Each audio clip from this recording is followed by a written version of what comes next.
Love, blackmailing और प्रेमी की पिटाई बुलेटिन में आगे आपको दिखाएंगे। बागपत में दिल्ली देहरादून हाईवे पर सट्टा लगाकर कराई घोड़ा बुग्गी की जानलेवा रेस, ये रिपोर्ट भी आपको दिखाएंगे।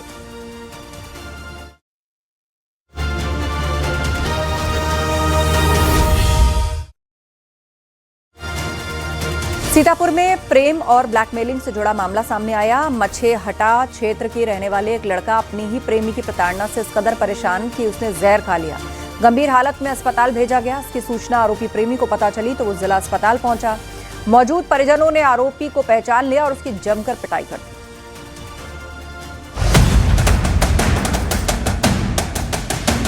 लव, ब्लैकमेलिंग और पिटाई। तस्वीरों में जिस शख्स की पिटाई हो रही है वो है आरोपी प्रेमी पवन, जिस पर लड़की से झूठा प्यार करने और लड़की को ब्लैकमेल करने के आरोप लगे हैं। लड़के की पिटाई और कोई नहीं बल्कि लड़की के परिजन ही कर रहे हैं। चलिए अब आपको पूरा मामला बताते हैं। मछरेहटा थाना क्षेत्र की रहने वाली एक लड़की पवन नाम के लड़के से प्यार करती थी, लेकिन पिछले 2 महीने से आरोपी पवन लड़की को उसके फोटो और वीडियो वायरल करने की धमकी देकर ब्लैकमेल कर रहा था। लड़की का शारीरिक शोषण भी कर रहा था।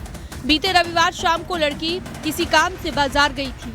वहीं पर आरोपी प्रेमी पवन ने लड़की को सड़क पर रोक लिया और जबरन अपने साथ ले जाने का दबाव बनाने लगा। इसी दौरान दोनों के बीच कहासुनी हो गई। आरोप है कि लड़का लड़की का मोबाइल फोन लेकर मौके से भाग गया। इसके बाद मानसिक रूप से परेशान होकर लड़की ने जहर खा लिया। हालत बिगड़ने पर लड़की के परिजन उसे सीतापुर जिला अस्पताल लेकर पहुंचे। लड़की की हालत की जानकारी मिलने पर आरोपी प्रेमी लड़का भी जिला अस्पताल में पहुंचा। वहां पर मौजूद परिजनों और लोगों ने आरोपी को पहचान लिया और उसकी जमकर पिटाई कर दी। सूचना मिलने पर कोतवाली पुलिस मौके पर पहुंची और भीड़ से आरोपी को बचाकर हिरासत में लिया गया। कुछ चुंगी क्षेत्र में ये और इसके साथ में इसका जो साथी थे जिनका नाम है पवन पासी सन ऑफ राजकुमार, तो इनकी उम्र 23 साल है। लड़की भी बालिग है। ये दोनों एक दूसरे को जानते हैं और आज ये सूचना प्राप्त हुई थी कि इन दोनों में कुछ बात हुई है, जिसके कारण अचानक से ही लड़की की कुछ हालत खराब हो गई। प्रथम दृष्टया दूषित हो रहा था कि किसी मतलब विषाक्त पदार्थ का सेवन किया गया है या फिर करवाया गया है, लेकिन अभी फिलहाल लड़की का इलाज चल रहा है। परिवारजनों से तहरीर प्राप्त करके इसमें जो भी न्यायोचित कार्रवाई होगी वो की जाएगी और इसमें सुसंगत धाराओं में मुकदमा पंजीकृत अभियुक्त हमारे हिरासत में है। फिलहाल लड़की का जिला अस्पताल में इलाज जारी है। वहीं पुलिस ने परिजनों की शिकायत पर मामले में एफआईआर दर्ज कर मामले की जांच शुरू कर दी है। Bureau report, news 18, Uttar Pradesh, Uttarakhand.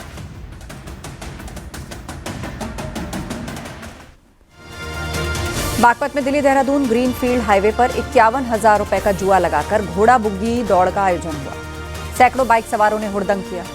Police को उसकी भनक तक नहीं लगी। वायरल वीडियो के बाद बागपत पुलिस ने जांच कर कार्रवाई का भरोसा दिया।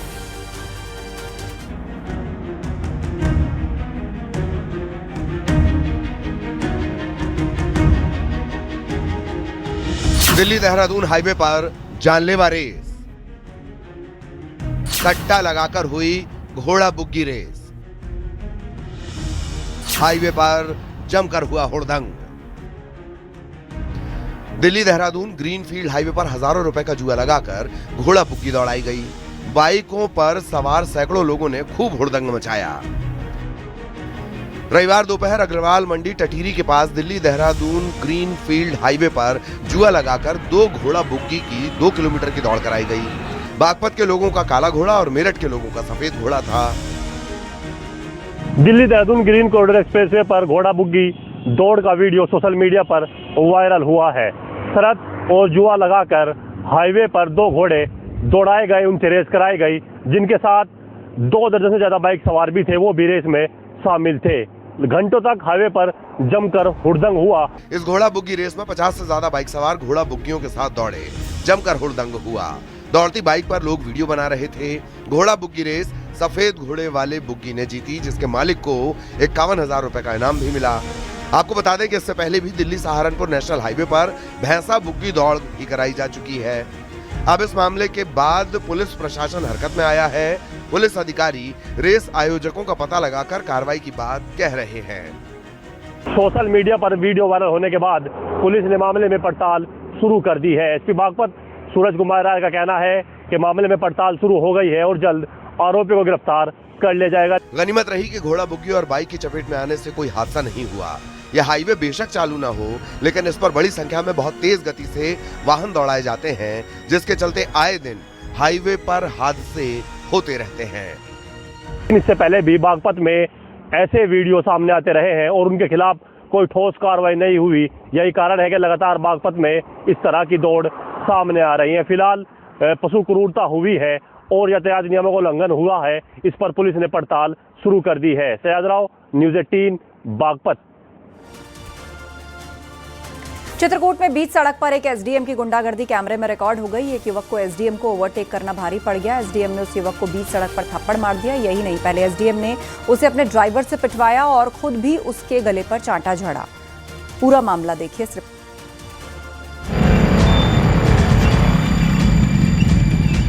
बीच सड़क पर थप्पड़ कांड का ये वीडियो कानून, संविधान और प्रशासन की साख को झकझोर देने वाला है।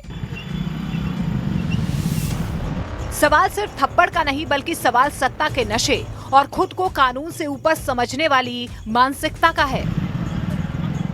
एक एसडीएम, जी हाँ, वही अधिकारी जिसे जनता की सुरक्षा और न्याय की जिम्मेदारी सौंपी गई है, वही खुलेआम सड़क पर गुंडाई करता नजर आया। प्रशासनिक अनुभवों को तार तार करता यह वीडियो आया है उत्तर प्रदेश के चित्रकूट शहर के रानीपुर भट्ट मोहल्ले से। मौनी अमावस्या मेले में तैनात एसडीएम राकेश पाठक अपनी सरकारी गाड़ी से करवी की ओर जा रहे थे। इसी दौरान एक मोटरसाइकिल सवार ने एसडीएम साहब की गाड़ी को ओवरटेक कर लिया। बस यही गुनाह उस युवक के लिए आफत बन गया। ओवरटेक से एसडीएम का पारा 7वें आसमान पर पहुंच गया। कानून की किताब हाथ में रखने वाले एसडीएम ने कानून को ही सड़क पर पटक दिया। गाड़ी रुकवाई गई, युवक को रोका गया और फिर जो हुआ वो किसी तानाशाही फिल्म का सीन लगने लगा। पहले एसडीएम ने अपने ड्राइवर से युवक को थप्पड़ लगवाया और इसके बाद खुद एसडीएम राकेश पाठक ने गाड़ी में बैठे बैठे युवक के गाल पर चांटा जड़ दिया। सवाल ये है कि क्या अब सड़क पर चलते हुए किसी को ओवरटेक करना अपराध हो गया है? क्या सड़क चलता आम नागरिक एसडीएम की निजी जागीर है? और क्या प्रशासनिक कुर्सी पर बैठते ही संविधान की जगह थप्पड़ चलने लगते हैं? चित्रकूट में एसडीएम के थप्पड़ कांड को सड़क पर खड़े किसी आदमी ने अपने मोबाइल कैमरे में रिकॉर्ड कर लिया, जो अब सोशल मीडिया पर आग की तरह फैल रहा है। सवाल वही है, अगर कैमरा न होता तो क्या होता? ये मामला सिर्फ एक युवक को थप्पड़ मारने का नहीं है, बल्कि प्रशासनिक तानाशाही का आईना है। जिस अधिकारी को संयम, शालीनता और कानून का प्रतीक होना चाहिए, वही सड़क पर हाथ उठा रहा है। उत्तर प्रदेश के चित्रकूट की इस घटना ने प्रशासनिक सिस्टम को कटघरे में खड़ा कर दिया है।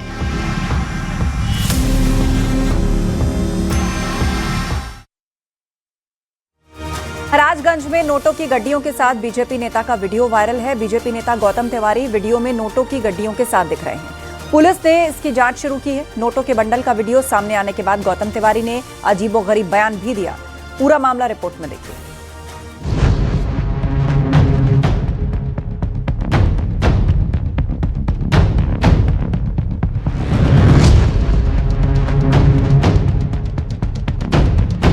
महाराजगंज में बीजेपी नेता गौतम तिवारी का एक वीडियो सोशल मीडिया पर जमकर वायरल हो रहा है, जिसमें वो 500 के नोटों के ढेर के साथ दिख रहे हैं।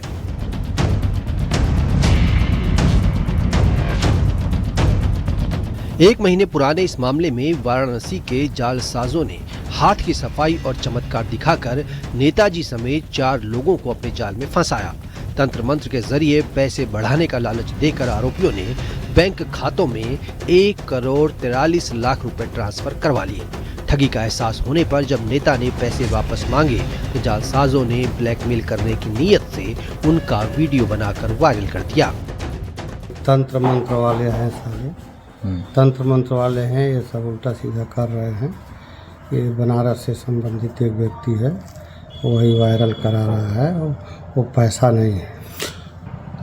क्या है वो कागज है। कागज है। पैसा कहाँ का वो वीडियो है, कहाँ बना था? उस जगह का नाम मैं खुद नहीं जान पा रहा हूँ, किस जगह में था। कब की वीडियो है वो? किधर है? जब बीजेपी नेता ने बनारस जाकर अपना पैसा वापस मांगा तो आरोपियों ने उन्हें एक कमरे में रखा नोटों का ढेर दिखाया। नेताजी ने जब नोट छूने की कोशिश की तो उन्हें ये कहकर रोक दिया गया कि ये पैसा तंत्र मंत्र किया हुआ है और छूने से अनर्थ हो जाएगा। इसी दौरान चुपके से उनका वीडियो बना लिया गया। वीडियो वायरल होने के बाद बीजेपी नेता गौतम तिवारी ने सफाई देते हुए कहा कि उन्हें सिर्फ फंसाने के लिए ये सब कुछ किया गया है।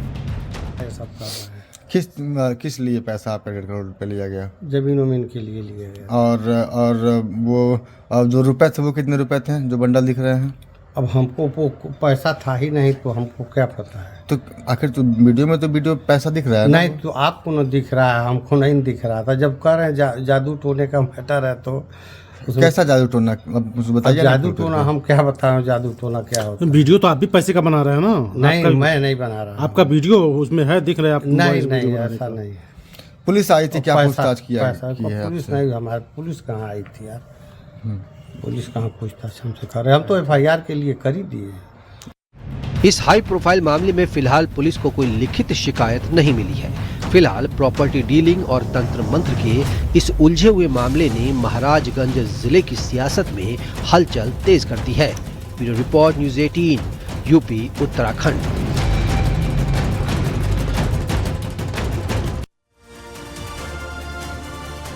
सिद्धार्थनगर से बड़ी खबर है। कुश्ती में डुमरियागंज के पूर्व विधायक राघवेंद्र प्रताप सिंह ने माइक से बोलते हुए विवादित बयान दिया। मुसलमानों को लेकर माइक से ही खतना चेक करने की बात कही। दरअसल कुश्ती के दौरान दो पहलवानों के ग्रुप में विवाद हुआ और फिर आरोप लगे कि एक पहलवान मुसलमान है। फिर क्या था, पूर्व विधायक राघवेंद्र प्रताप सिंह ने डुमरियागंज के थानाध्यक्ष को माइक से आवाज लगाई और कहा कि खतना चेक करो। अब ये वीडियो सोशल मीडिया पर वायरल है।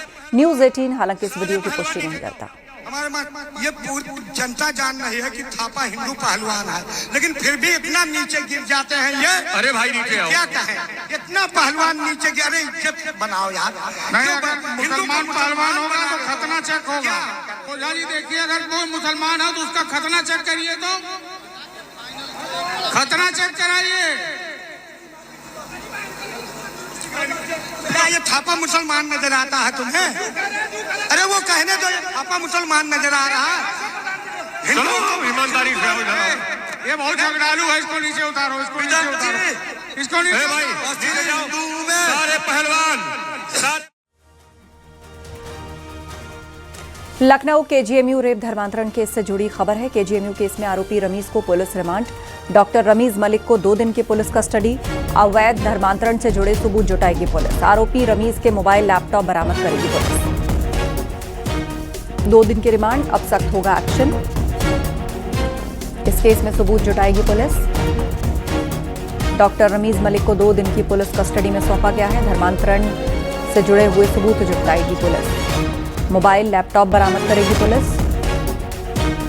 KGMU रेप धर्मांतरण केस से जुड़ी ये बड़ी अपडेट है।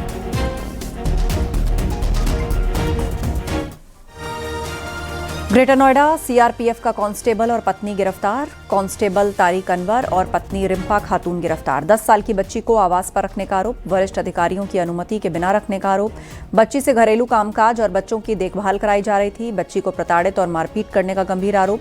10 साल की मासूम बच्ची का इलाज जारी। सूबेदार मेजर की तहरीर पर मुकदमा दर्ज।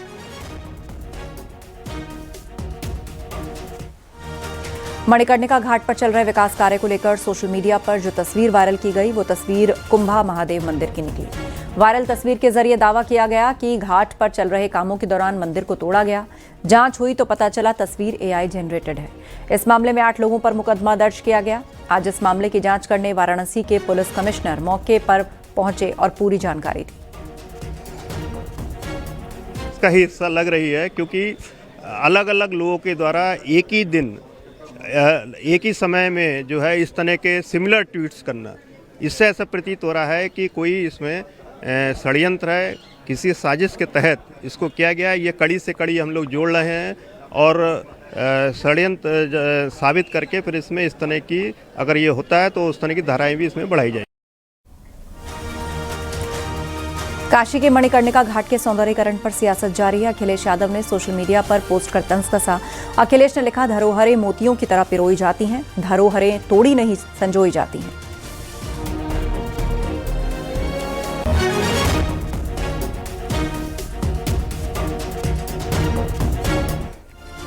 कवि कुमार विश्वास अंबेडकर नगर के कार्यक्रम में शामिल होने जाते वक्त अयोध्या पहुंचे। एयरपोर्ट से सीधे राम मंदिर पहुंचकर उन्होंने रामलला के दर्शन किए, पूजन किया। राम मंदिर ट्रस्ट के पदाधिकारियों ने मंदिर परिसर में उनका स्वागत किया। एयरपोर्ट पर मिल्कीपुर के पूर्व बीजेपी विधायक बाबा गोरखनाथ ने रामचरितमानस भेंट कर उनका स्वागत किया। कि जिसके विषय में स्वयं भगवान ने कहा जन्म भूमि मम पुरी सुहावन, और इस समय तो जिस तरह का वैश्विक विस्तार होना चाहिए उसका यत्किंचित प्रयास समाज ने किया है, देश ने किया है, व्यवस्थाओं ने किया है, तो इसलिए और अधिक रुचिकर लगता है। जो पहले एक मन में ग्लानि होती थी, दुख होता था कि जहां त्रैलोक्य के अधिपति ने अपने स्वयं को शरीर के रूप में स्थापित किया, धारण किया, और जहां से विलोपित हुए अपनी ही सृष्टि में, वहां ठीक से व्यवस्था नहीं थी। अब आते हैं तो एयरपोर्ट भी बहुत सुंदर है, रेलवे स्टेशन भी बहुत सुंदर है, सड़कें भी अच्छी हुई हैं। प्रयागराज के माघ मेले में पहली बार पर्यावरण संरक्षण को केंद्र में रखकर पंचतत्व संस्था ने विशेष पहल की। मेला क्षेत्र में पंचतत्व पर्यावरण कार्यालय की स्थापना के साथ जल संरक्षण पदयात्रा का आयोजन किया गया। वाटर वुमन शिप्रा पाठक ने साधु संतों और श्रद्धालुओं के साथ गंगा घाट तक पदयात्रा निकाली और इसके दौरान जल संरक्षण, वृक्षारोपण और स्वच्छता का संदेश दिया गया। संतों और साधकों ने हाथों में पौधे लेकर पर्यावरण संरक्षण का संकल्प लिया। श्रद्धालुओं को तुलसी के पौधे वितरित कर पॉलिथीन का इस्तेमाल न करने की अपील की। संतों ने कहा, गंगा की स्वच्छता, जल संरक्षण से ही माघ मेला और महाकुंभ की परंपरा सुरक्षित रह सकती है। हाथों में तुलसी है, आज हमारे पर्यावरण पे संकट है, आज हमारी नदियों पे संकट है। अतः मैंने सभी संत समाज से ये निवेदन किया है कि मेरी आवाज़ सामान्य है जो एक व्यक्ति तक पहुँचेगी, लेकिन संत समाज की स्वर ऐसा है जो आकाश की भेदी को भी तीर सकता है, तोड़ सकता है। तो मैंने इन सब से निवेदन किया है और इस संकल्प की शुरुआत आप इसी से जान लीजिए कि जब हाथ में तुलसी हो, पैरों के नीचे प्रयाग की रज हो और आंखों की दृष्टि में गंगा हो, तो वो संकल्प स्वयं प्रकृति ही पूर्ण करने निकली है। सोनभद्र के बहेरा गांव स्थित शिव मंदिर परिसर में धार्मिक आस्था को ठेस पहुंचाने का आरोप लगने से तनाव फैल गया। धर्म विशेष के 4-5 युवकों पर मंदिर परिसर में टॉयलेट करने और आपत्तिजनक नारेबाजी करने का आरोप लगा। जानकारी मिलते ही ग्रामीणों और हिंदू संगठनों में आक्रोश फैल गया। मौके पर भारी फोर्स तैनात किया गया। कार्रवाई करते हुए पुलिस ने 3 नाबालिग आरोपियों को हिरासत में लिया, 2 की तलाश की जा रही है। जांच के दौरान तालाब की सरकारी जमीन पर अतिक्रमण का मामला भी सामने आया, जिस पर राजस्व टीम को कार्रवाई के निर्देश दिए गए। एडीएम में तहसीलदार और राजस्व टीम को तालाब की नपाई कर अतिक्रमण हटाने के निर्देश दिए। कई लोगों ने खुद ही अपने कब्जे हटाने भी शुरू कर दिए। नहीं है तो इसके उनकी अनुपस्थिति में ही ये सारी दिक्कतें हो रही हैं। उसके बाद एडिशनल साहब को सूचना हुई, एडिशनल साहब तत्काल मौके पर पहुंचे। अभी तक सिर्फ 3 लोगों की गिरफ्तारी हुई है, जिसमें से 5 लोगों का नामजद मुकदमा दर्ज हुआ है। मुकदमा हो गया है इसमें? हाँ, उनका ये कहना है कि मुकदमा हमने दर्ज कर लिया है, बाकी की आगे की कार्रवाई कुछ देर में करेंगे, लेकिन उन चीज़ों को आगे पीछे टाल मटोल कर रहे हैं। कौन है ऐसे करने वाले? ये कृत्य जो किए हैं कौन है, वो जानते हैं? ये यहीं के पीछे के मुसलमान रहने वाले कुछ युवक हैं, स्थानीय गांव के मुसलमान हैं। दूसरे समुदाय के कुछ नाबालिग बच्चों के द्वारा कुछ ऐसा कार्य किया जा रहा था जो अनैतिक था, गैर कानूनी था। इस बात पर दूसरे समुदाय के लोगों के द्वारा इसका विरोध किया गया। विरोध में कुछ लोगों की नोकझोंक हुई है। थाने पर इसकी सूचना दी गई, तो इस संबंध में थाने पर सुसंगत धाराओं में अभियोग पंजीकृत किया जा रहा है और नाबालिग बच्चों के संबंध में जो अग्रिम कार्रवाई, विधिक कार्रवाई हो सकती है वो की जाएगी और शेष स्थिति सामान्य है, कानून व्यवस्था की कोई समस्या नहीं। मौके पे ग्राम इंजीनियर की मौत की जांच करेगी एसआईटी। सीएम योगी ने लिया घटना का संज्ञान। जांच के लिए 3 सदस्यीय एसआईटी गठित। मंडल आयुक्त मेरठ के नेतृत्व में टीम गठित। मंडल आयुक्त मेरठ के अलावा एडीजी जोन मेरठ और चीफ इंजीनियर पीडब्ल्यूडी भी एसआईटी में शामिल। 5 दिनों में जांच कर सीएम को रिपोर्ट सौंपेगी एसआईटी। हमारे सहयोगी संकेत हमारे साथ फोन लाइन पर जुड़ गए हैं। संकेत, कोई टाइम फ्रेम भी इस मामले में दिया गया है कि 5 दिनों के अंदर ये रिपोर्ट सौंपनी होगी? सीएम योगी ने खुद संज्ञान लिया इस घटना का। बिल्कुल, न्यूज 18 ने इस बात को सुबह ही कि मुख्यमंत्री योगी आदित्यनाथ ने इस घटना का संज्ञान लिया है, अपने दर्शकों को जानकारी दी थी और मुख्यमंत्री योगी आदित्यनाथ तक थे इस पूरी घटना को लेकर। मुख्यमंत्री योगी आदित्यनाथ ने अब इस पूरे मामले पर सीएम योगी के निर्देश पर एसआईटी का गठन कर दिया गया है और 3 सदस्यीय एसआईटी की टीम है। इसमें मंडलायुक्त मेरठ के नेतृत्व में ये एसआईटी गठित हुई है। मंडलायुक्त मेरठ के अलावा एडीजी जोन मेरठ और चीफ इंजीनियर पीडब्ल्यूडी भी इस एसआईटी में शामिल किए गए हैं और 5 दिनों का समय दिया गया है। 5 दिनों में जांच कर सीएम योगी आदित्यनाथ को रिपोर्ट सौंपी जाएगी, मतलब मुख्यमंत्री कार्यालय को रिपोर्ट सौंपनी है। 5 दिन का वक्त दिया गया है। जाहिर सी बात है, इसमें कई जो जिम्मेदार, जो लापरवाह लोग हैं, उन पर कार्रवाई हो सकती है। और ये अब इस घटना को मुख्यमंत्री योगी आदित्यनाथ ने संज्ञान लेते हुए सीधे तौर पर सुबह ही इस मामले पर नाराजगी जताई थी और सख्त तेवर सीएम योगी आदित्यनाथ के थे। परिवार के प्रति भी सांत्वना मुख्यमंत्री योगी आदित्यनाथ ने जताई थी और इस घटना को गंभीरता से लिया था। और यही वो वजह है, अब एसआईटी का गठन हो गया है। जल्द इस पूरे प्रकरण की बिंदुवार जांच होगी और 5 दिन के अंदर मुख्यमंत्री कार्यालय को रिपोर्ट दी जाएगी। बिल्कुल, जानकारी के लिए शुक्रिया आपका।